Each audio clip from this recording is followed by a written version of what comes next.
কম্বোডিয়ায় গিয়ে প্রতারক চক্রের ফাঁদে পড়েছে সিরাজগঞ্জের উল্লাপাড়া উপজেলার অন্তত ২০০ যুবক। ওই ফাঁদ থেকে বের হয়ে দেশে ফেরা কয়েকজন জানান, কথা ছিল তাদের সুপার শপ ও নির্মাণ শ্রমিকের কাজ দেওয়া হবে, কিন্তু সেখানে গিয়ে তাদের বসানো হয় অনলাইন স্ক্যামিং বা ইন্টারনেট প্রতারণার কাজে। রায়হান আলীর তথ্য, ছবিতে প্রতিবেদন।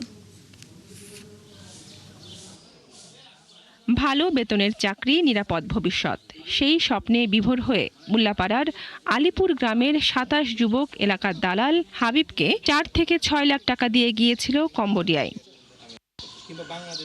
ভ্রমণ ভিসায় সেখানে যাওয়ার আগে জানানো হয়েছিল কাজ পাবে সুপার শপে, কনস্ট্রাকশন ফার্মে। কিন্তু কম্বোডিয়ায় পৌঁছানোর পরই তাদের বিক্রি করা হয় কয়েকজন চাইনিজ পরিচালিত একটি প্রতারক চক্রের কাছে।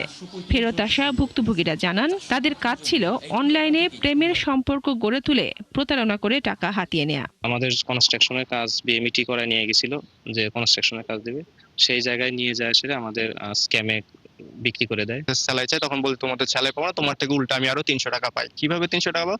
তোমার যে দালাল আছে সে আমার কাছ থেকে $১৫০০ অলরেডি নিয়ে ফেলছে, তোমাকে বিক্রি করে দিচ্ছে। স্বজনরা জানান, সন্তান ফিরেছে নিঃস্ব হয়ে, সাথে যোগ হয়েছে ঋণের বোঝা। কাগজপাতি দিয়ে কেড়ে রাখছিল, কেড়ে রেখে আমার কাছ থেকে আবার ১ লাখ টাকা দাবি করে উনি আমার কাছ থেকে আরো ১ লাখ টাকা নিল।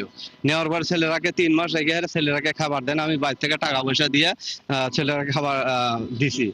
আর আসার সময় বললাম তাহলে আমার ছেলেরাকে তুমি নিয়ে আসো, উনি আমার ছেলেরাকে আনলো না, বরঞ্চ আমি ৬০,০০০ টাকা বাইরে থেকে পাঠাতে আমার ছেলেরাকে নিয়ে। সংসারে যা কিছু আছিল একবারে পঙ্গ, সংসারে আর কিছু নাই। বা ৫ লক্ষ টাকা দেওয়ার পরে যা এত কাম দিতেই পারলো না, এই জোর জঙ্গলে যা পলা থাকলো। এ বিষয়ে অভিযুক্ত দালাল হাবিবের বাড়িতে গিয়ে কাউকে পাওয়া যায়নি। পরিবারের সদস্যরাও বাড়ি ছেড়ে পালিয়ে গেছেন। আমরা আসলে ভাই জানি না, সত্যি জানি না যে এখন লোক বাড়ি পাড়া আসছে, এখন আমরা জানি এই লোকগুলি নিচ্ছে।